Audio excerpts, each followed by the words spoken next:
أعوذ بالله من الشيطان الرجيم بسم الله الرحمن الرحيم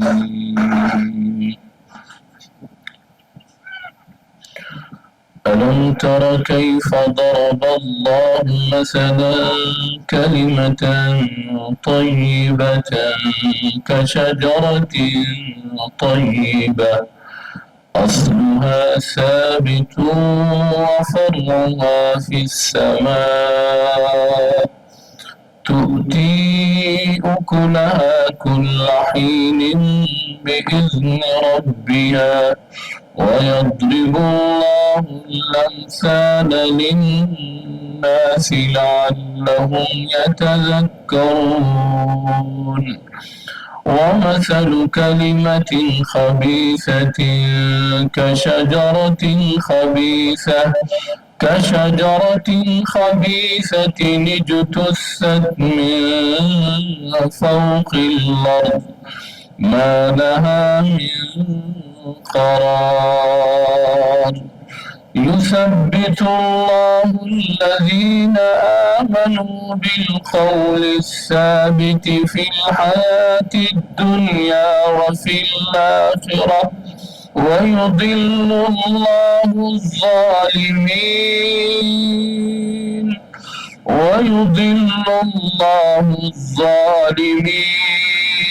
الظالمين ويفعل الله ما يشاء ألم تر إلى الذين بدلوا نعمة الله كفرا وأحلوا قومهم دار البوار جهنم يصلونها وبئس القرار وجعلوا لله أندادا ليضلوا عن سبيله قل تمتعوا فإن مصيركم إلى النار وقل لعبادي الذين آمنوا يقيموا الصلاة وينفقوا مما رزقناهم سرا وعلانية من قبل أن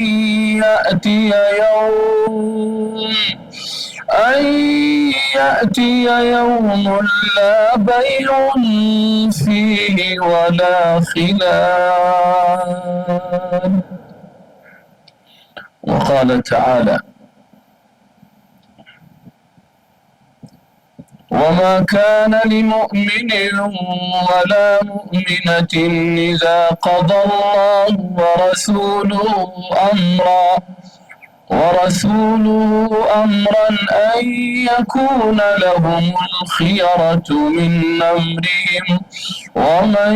يعص الله ورسوله فقد ضل ضلالا مبينا صدق الله العظيم وصدق حبيبنا وحبيبنا الكريم ونحن على ذلك لمن الشاهدين والشاكرين والحمد لله رب العالمين.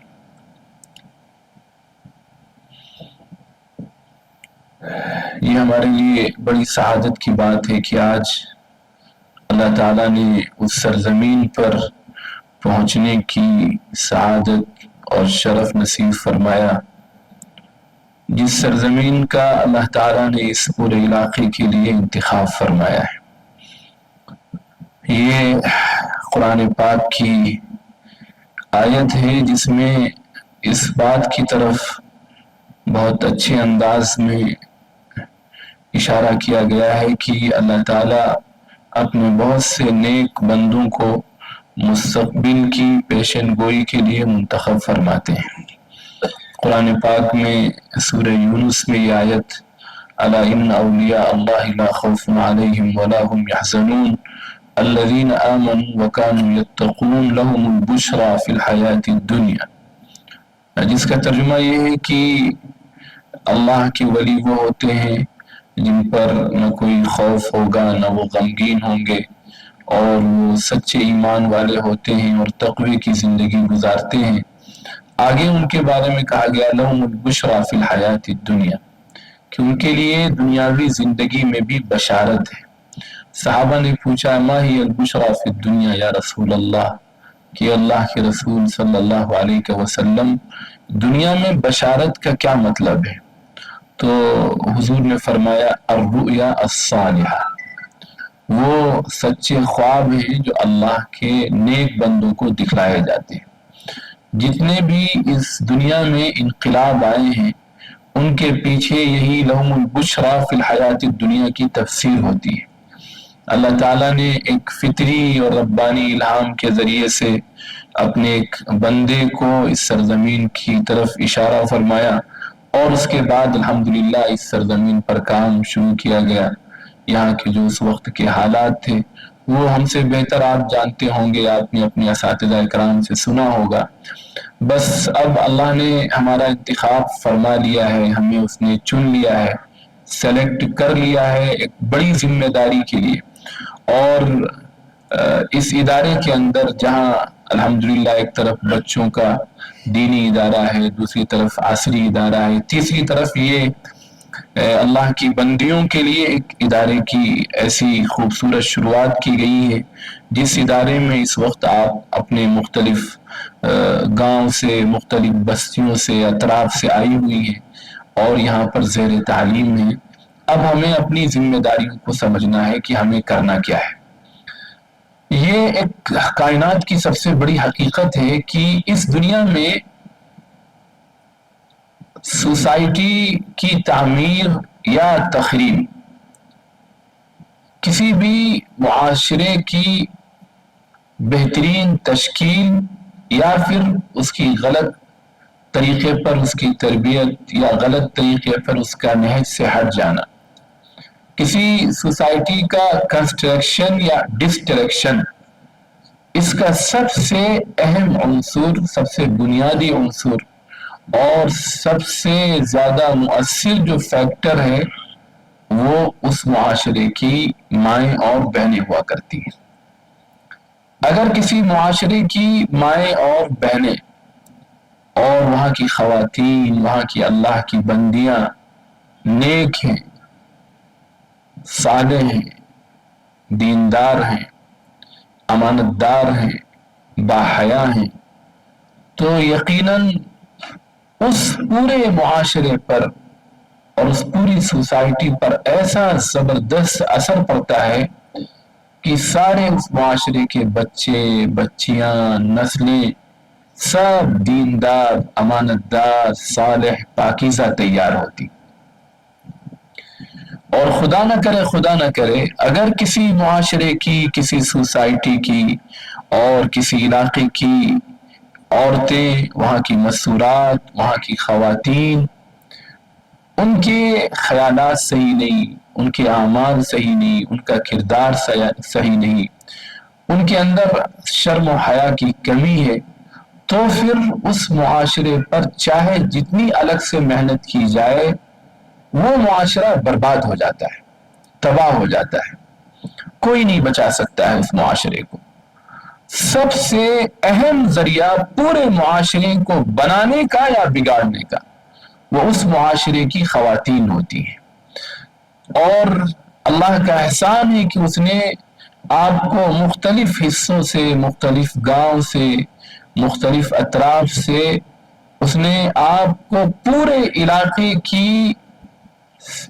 صحیح رہنمائی کے لیے، پورے علاقے کی صحیح رہبری کے لیے، اور پورے اس علاقے کی جہاں سے آپ آئی ہیں، اگر کسی ایک گاؤں سے ایک بچی آئی ہے، کسی ایک ضلع سے یا کسی تحصیل سے ایک بچی بھی آئی ہے، تو اب گویا کہ اس بچی کو اللہ نے اس پوری تحصیل کی ہدایت کے لیے قبول فرمایا ہے، اور یہاں پر اس نے آپ کو مستقبل میں تیار ہونے کے لیے یہاں اللہ نے آنے کی توفیق دی ہے۔ اب یہاں رہ کر، اس چہار دیواری میں، اس علم کی فضا میں رہ کر، آپ کی سب سے پہلی ذمہ داری یہ ہے کہ ساری طرف سے توجہ ہٹا کر، سارا ذہن، سارا دماغ، ساری فکر سب یکسو ہو جائے علم کو حاصل کرنے کے لیے۔ 24 گھنٹے اس کی فکر ہو کہ کیسے ہمارے اندر وہ علم الہی، جس علم الہی کی بنیاد پر اللہ نے حضرت آدم علیہ السلام کو تمام فرشتوں پر عزت بخشی، جس کی وجہ سے اللہ تعالیٰ نے تمام فرشتوں سے سجدہ کروایا حضرت آدم علیہ السلام کے سامنے، اور جس کی وجہ سے اللہ تعالیٰ نے پوری کائنات کا نظام قائم فرمایا، اس علم الہی کی وجہ سے اللہ نے آپ کے سینوں کا انتخاب فرمایا، آپ کے دلوں کا انتخاب فرمایا، اور آپ کو اس نے چھانٹ چھانٹ کر علاقوں سے یہاں پر بھیجا ہے۔ ہم اس کا عملی شکر ادا کریں، عملی، قلبی، لسانی شکر ادا کریں۔ شکر صرف یہ نہیں ہے کہ ہم کچھ الفاظ کہہ دیں، صرف کچھ کلمات کہہ دیں کہ اللہ تیرا شکر ہے، تیرا احسان ہے، بس اس کے بعد پھر ہماری جو زندگی ہے اس میں کوئی تبدیلی نہ ہو، یہ شکر نہیں ہوتا ہے۔ اللہ کے یہاں یہ شکر قابل قبول بھی نہیں ہے۔ جب ہماری زبان کہے کہ اے اللہ تیرا شکر ہے کہ آپ نے ہمیں اپنے علاقوں سے منتخب کر کے آپ نے ان اداروں میں پہنچایا ہے، تو ہمارا عمل، ہمارے اعضاء، ہمارے جوارح، ہمارا کام، ہماری صبح و شام، ہر ایک اس زبان سے نکلے ہوئے الفاظ کی غمازی کرے۔ شکر اسی وقت مانا جاتا ہے جب ہر جگہ پر شکر کا اظہار ہو، اپنے عمل سے، اپنے اٹھنے بیٹھنے سے، اپنے اخلاق سے، اپنے کردار سے، وہ ساری چیزیں آپ کو یہاں سکھائی جائیں گی۔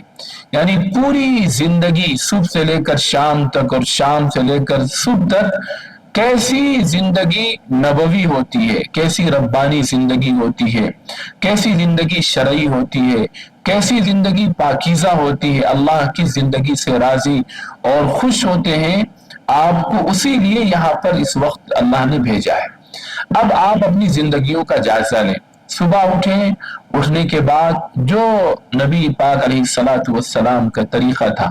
اٹھنے کے بعد سب سے پہلے آپ کا معمول کیا تھا، آپ کیا کرتے تھے، کون سی دعائیں پڑھتے تھے، اس کے بعد تہجد میں آپ کن دعاؤں کا اہتمام کرتے تھے، تہجد کے بعد فجر کی نماز تک آپ کے کیا معمولات تھے، فجر کے بعد آپ کیا کرتے تھے، شام تک کی پوری زندگی ایسی سنتوں کے اندر ہماری سجی ہوئی ہو کہ ہمارا کوئی کام بھی سنت و شریعت سے ہٹ کر نہ ہو، چھوٹی سی چھوٹی سنت کا اہتمام ہو، اور یہ آپ کی ذمہ داری ہے۔ یعنی یہ ضروری نہیں ہے کہ اساتذہ ہر بات کی رہنمائی کریں، آپ کے اندر ایک فکر، ایک لگن، ایک طرف ایسی ہونی چاہیے کہ ہم جس مقصد کے لیے آئے ہیں اس مقصد کو پورے طور پر ہم کیسے حاصل کریں۔ سب سے بڑا مقصد ان اداروں میں آنے کا ہماری پوری زندگی سنت کے سانچے میں ڈھل جائے۔ اب اس کے لیے ایک ایک چیز معلوم کرنا، ایک ایک سنت کا پتہ لگانا، اس کے لیے آپ اپنے اساتذہ کرام سے، جو آپ کی پڑھانے والی معلمات ہو، معلمین ہو، ان سے آپ ایک ایک چیز پوچھیں، اور یہ ان کی ذمہ داری ہے کہ وہ آپ کو بتائیں گے۔ یقیناً جب آپ پوچھیں گی کہ ہمیں بتائیں کہ حضور اکرم صلی اللہ علیہ وسلم کا معمول اٹھنے کے بعد کیا تھا، آپ کون سی دعائیں پڑھتے تھے، تو وہ یقیناً آپ کی رہنمائی کریں گے۔ اللہ کا شکر ہے کہ اس پر ایسی کتابیں عربی میں، اردو میں آ چکی ہیں کہ ساری زندگی حضور پاک علیہ السلام کی صبح سے لے کر شام تک مضبوط حوالوں کے ساتھ لکھی ہوئی موجود ہے۔ لیکن بس اس کو اپنی زندگیوں میں نافذ کرنے کی ضرورت ہے۔ یہ گویا کہ 5 سال 6 سال جو بھی آپ کا کورس ہے، یہ آپ کا ٹریننگ پیریڈ ہے، یہ آپ کا ایک ایسا کیمپ ہے جس میں آپ مستقبل میں ایک بڑے کام کے لیے تیار کی جا رہی ہیں۔ تو ابھی سے اپنی زندگی کے ایک ایک لمحے کو آپ دیکھیں کہ ہماری زندگی میں کون کون سی کمیاں ہیں، کہاں کہاں نقص ہے، کہاں کہاں پر ہمیں اصلاح کی تربیت کی ضرورت ہے۔ جب پوری 24 گھنٹے کی زندگی سنت کے سانچے میں ڈھل جائے، نبی اکرم صلی اللہ علیہ وسلم کے طریقے میں ڈھل جائے، اور ایک بھی کام چھوٹا سے چھوٹا بھی سنت سے ہٹ کر نہ ہو، اس کا مطلب یہ ہے کہ آپ نے آنے کا حق ادا کر دیا ہے۔ اس کے لیے آپ کو انشاءاللہ آپ کی پوری رہنمائی کی جائے گی، اساتذہ اکرام آپ کے ساتھ ہیں، یہ تو دل سے چاہتے ہیں، جب آپ پوچھیں گی تو انہیں دل کی خوشی ہوگی، یہ بھی سوچیں گے کہ ہماری محنت اللہ کا شکر ہے کہ وہ اللہ کے یہاں قدر کی نگاہوں سے دیکھی جا رہی ہے، بچیوں میں ہماری وہ جذبات پیدا ہو رہے ہیں جو جذبات مطلوب ہیں۔ تو یہ پہلی ذمہ داری ہے۔ دوسری ذمہ داری آپ کی اللہ کی طرف سے جو طے کی گئی ہے، والمؤمنون والمؤمنات بعضهم اولیاء بعض یأمرون بالمعروف وینہون عن المنکر۔ ایک تو آپ کی پوری زندگی خود کی سنت و شریعت کی سانچے میں ڈھلی ہوئی ہو، پھر آپ جن علاقوں میں جائیں گی، جس خاندان میں جائیں گی، جہاں پر آپ رہیں گی، یقیناً آگے جا کر آپ کا خاندان ہوگا، آپ کی فیملی ہوگی، آپ کے رشتہ دار ہوں گے، اعزاء اقارب ہوں گے، آپ کا محلہ ہوگا، بستی ہوگی۔ اس بستی کی تمام اللہ کی بندیوں تک کیسے حق کی بات پہنچ جائے، اس کے لیے ہمیں تیاری ابھی سے کرنا ہے۔ اس کے لیے آپ کا مطالعہ سیرت کے اوپر بہت مضبوط مطالعہ ہونا چاہیے، سیرت کے ہر پہلو پر نگاہ ہونی چاہیے۔ حضور اکرم صلی اللہ علیہ وسلم کی پوری زندگی اور زندگی کے سارے پہلو اور اس پہلو سے ملنے والے سبق اور امت کے لیے کیا کیا رہنمائیاں ہیں، وہ ساری چیزیں ابھی سے آپ کو اس کی تیاری کرنا پڑے گی۔ پھر اس کے بعد جو جن علاقوں کی آپ ہیں وہاں بہت سے ایسے فتنے ہوں گے اور بہت سی ایسی رسمیں ہوں گی جس میں ہماری معاشرے کی خواتین، ہماری گھر کی عورتیں، ہماری ہی گھر کی بہنیں، ہمارے ہی رشتہ دار ان معاشرے کی رسموں میں جکڑی ہوئی ہیں اور انہیں نہیں پتا ہے شریعت کا صحیح علم کیا ہے، صحیح طریقے زندگی کیا ہے۔ حضور اکرم صلی اللہ علیہ وسلم کا زندگی کے اس مرحلے میں کیا طریقہ ہے، آپ کی کیا رہنمائی ہے، ان کی صحیح رہنمائی کرنا یہ بھی آپ کی ذمہ داری ہے۔ قرآن پاک کی جو میں نے ابھی آیت پڑھی ہے، اس میں اللہ تعالیٰ نے جہاں مردوں کی یہ ذمہ داری لگائی ہے کہ وہ حق بات معروف دوسروں تک پہنچائیں، ایسے ہی اپنی تمام ان بندیوں کو بھی اللہ نے حکم دیا ہے جو اللہ پر ایمان رکھنے والی ہیں، ان کی بھی یہ ذمہ داری ہے کہ وہ حق بات جہاں بھی ہوں، جس معاشرے میں، جس سوسائٹی میں، جس خاندان میں، جس بستی میں، جس گاؤں میں، جہاں تک وہ اپنی حق بات پہنچا سکتی ہیں، پوری انت تک کوشش کریں کہ میرے ذریعے سے حق بات پہنچ جائے۔ والمؤمنون والمؤمنات بعضهم اولیاء بعض یأمرون بالمعروف وینہون عن المنکر۔ اللہ کی بندیاں اور اللہ کے بندے یہ دونوں ایک دوسرے کے معاون ہیں، کس بات کے لیے؟ اس بات کے لیے کہ وہ حق بات دوسروں کو بتائیں گے، اور بری بات جو ہماری سوسائٹی میں منکرات بہت سے ہیں، جب آپ پلٹ کر جائیں گی اپنے خاندان میں تو معلوم ہوگا کہ خاندان کی مائیں بہنیں فلاں موقع پر کچھ ایسا کرتی ہیں، فلاں موقع پر کچھ ایسی رسمیں کرتی ہیں، شادی بیاہ کا وقت ہے تو نہ جانے کون کون سی رسمیں ہوتی ہیں۔ وہ ساری چیزیں ختم کرنا، لیکن حکمت کے ساتھ، بصیرت کے ساتھ اور بہت محبت کے ساتھ، شفقت کے ساتھ، صبر و تحمل کے ساتھ، یہ آپ کی دوسری بڑی ذمہ داری ہے جو اللہ کی طرف سے ڈالی گئی۔ تو اگر یہ دو ذمہ داریاں آپ نے ادا کر دی تو انشاءاللہ کل قیامت کے دن جب ہمارا حشر ہوگا تو اللہ ہمیں حضور اکرم صلی اللہ علیہ وسلم کی ازواج مطہرات کے ساتھ، صحابہ کرام کی ماؤں اور بہنوں کے ساتھ، اور اللہ کی ان بندیوں کے ساتھ ہمارا حشر فرمائیں گے جن بندیوں نے اللہ کے دین کے لیے محنت کی، یہاں تک کہ اپنی جان بھی انہوں نے اللہ کے دربار میں پیش کر دی۔ آج بھی اللہ کا شکر ہے کہ انہی اداروں سے پڑھنے والی ایسی ایسی خواتین تیار ہو رہی ہیں، ایسی ایسی اللہ کی بندیاں تیار ہو رہی ہیں جو اپنے پورے پورے علاقوں میں ہدایت کا ذریعہ بنی ہوئی۔ بہت سی اس کی مثالیں ہیں۔ ہمارے علاقے میں جہاں ہم لوگ ہیں وہ پورا بدعات کا علاقہ تھا، اور وہاں بہت ساری ایسی مزاریں ہیں جہاں پر بہت سارے رسومات بدعات کی شکلیں ہیں، لیکن انہی دینی اداروں سے پڑھنے والی جب اللہ کی بندیاں فارغ ہو کر گئیں اور انہوں نے علاقے میں جب محنت شروع کی، ان کی اندر کی بے چینی اور اندر کی فکر، اندر کی لگن، اور پھر اللہ سے شدید تعلق اور گہری اللہ سے گہرا عشق اور محبت، اس کی وجہ سے الحمدللہ ایک گاؤں نہیں بلکہ بیسیوں گاؤں کی عورتیں، تمام بندیاں اس انداز میں پلٹ کر آئی کہ 100% نمازوں کی طرف، صحیح حضور اکرم صلی اللہ علیہ وسلم کے طریقے کی طرف پلٹ کر آئی، جہاں سوچا نہیں جا سکتا تھا کہ کبھی ایسی تبدیلی آئے گی۔ مصر میں انہی دینی اداروں سے، جہاں بچیوں کے ادارے تھے، فارغ ہونے والی خواتین نے جب ذمہ داری سنبھالی ہے، آپ کو شاید نہ پتا ہو، مصر کا دور بہت بھیانک گزرا ہے، جب وہاں پر عبد الناصر ہوا کرتا تھا، اور بھی اس طرح کے بہت سارے ڈکٹیٹر وہاں گزرے ہیں۔ تو اخوان المسلمین ایک بہت بڑی تنظیم ہے، ان کی خواتین، ابھی ہمارا سفر ہوا ہے کئی ملکوں کا، وہاں ہم نے دیکھا وہ اللہ کی بندیاں ایسی دیوانی اور ایسا جذبہ کہ مطلب مجھے اپنے اوپر شرم آ رہی تھی کہ ان کی فکر کے سامنے ہم لوگوں کی کیا حیثیت ہے۔ وہ راتوں کو اٹھ کر بیچاری ایسے اڈوں پر جہاں معلوم ہو کہ خواتین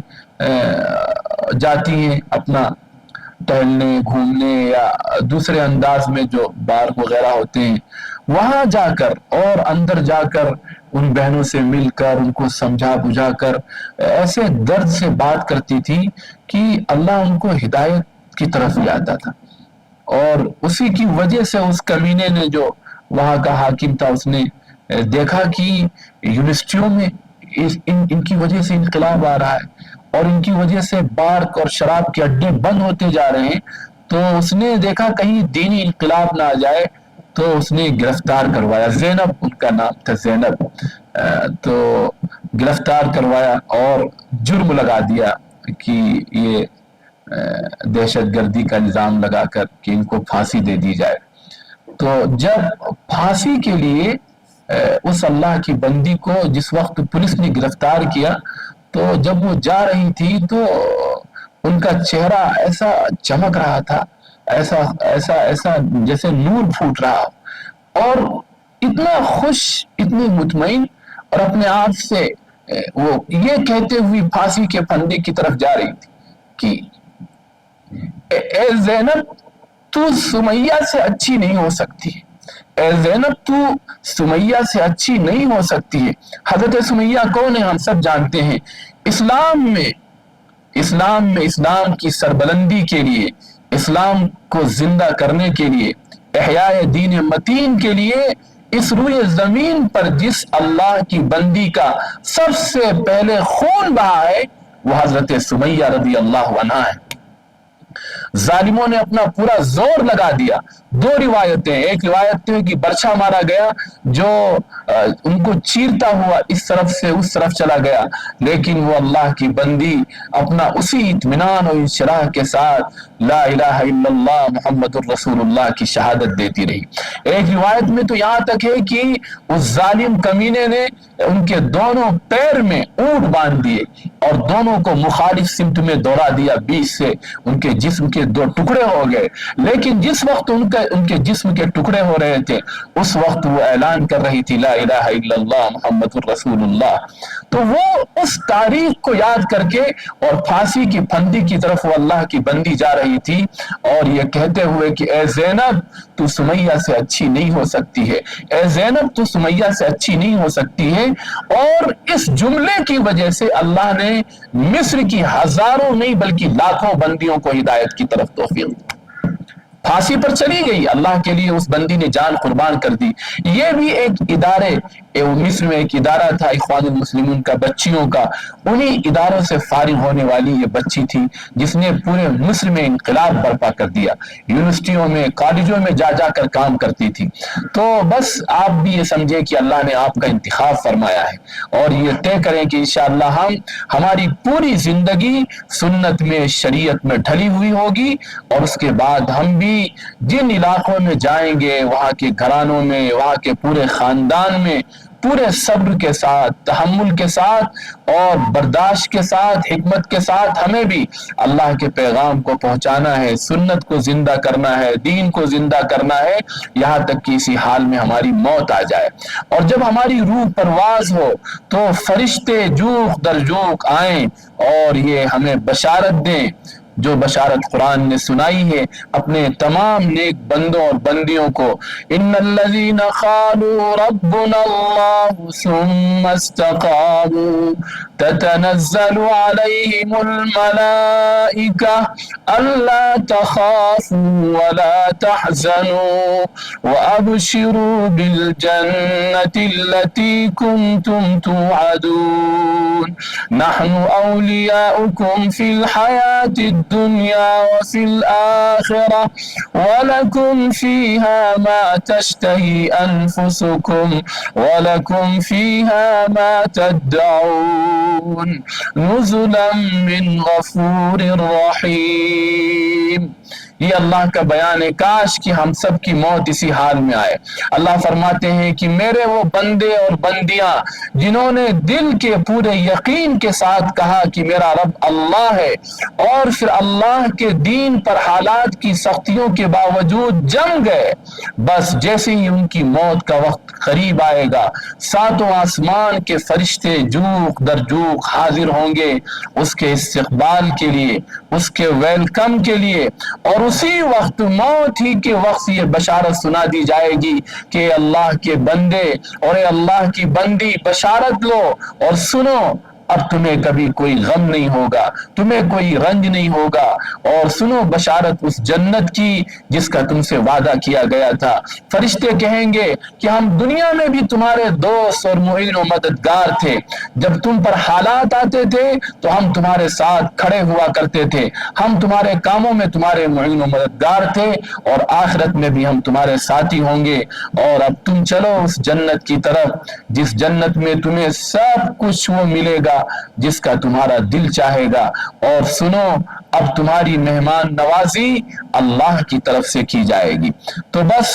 اسی کی تیاری کے لیے یہ بہترین وقت ہے جو اللہ کی طرف سے آپ کو دیا گیا ہے، اللہ کی طرف سے منتخب کر کے آپ یہاں بھیجی گئی ہیں۔ اپنی ذمہ داری کو سمجھیں کہ ہم یہاں رہتے ہوئے اپنی پوری زندگی کا ایک ایک لمحہ سنت و شریعت کے ساتھ اللہ کے رسول صلی اللہ علیہ وسلم کے ایک ایک طریقے پر عمل کرتے ہوئے گزاریں گے، بہت صاف ستھری پاکیزہ زندگی، اور مستقبل کا ہمارا پلان، ہمارا عزم یہ ہو کہ ہمارے ذریعے سے اللہ کا دین زندہ ہو جائے۔ خدا کی قسم اس جذبے سے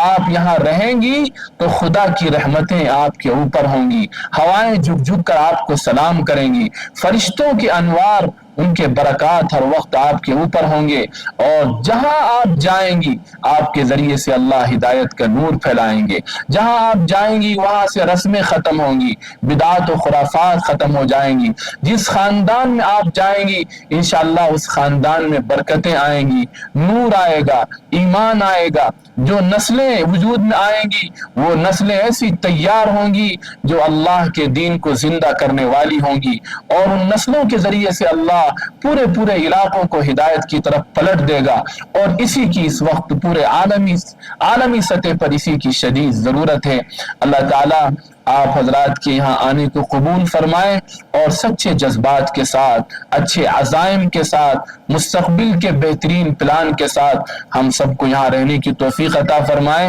اور خوبصورت زندگی عطا فرمائے، پوری زندگی ایسی مبارک ہو کہ اللہ کے سامنے جب ہم حاضر ہوں تو اللہ خوش ہو کر کے یا ایتھا النفس المطمئنہ ارجعی الی ربک راضیۃ مرضیہ، اے میری بندی تو نے مجھے راضی اور خوش کر دیا، میں ہمیشہ ہمیش کے لیے تجھ سے راضی ہو گیا، اب میرے مہمان خانے میں داخل ہو جا اور میری نیک بندیوں میں اور بندوں میں شامل ہو جا۔ اللہ تعالی ہم ساتھ ان اداروں میں رہنے کی اور پوری قوت کے ساتھ، لگن کے ساتھ، سچے جذبے کے ساتھ محنت کی توفیق عطا فرمائے۔ وآخر دعوانا ان الحمد للہ رب العالمین۔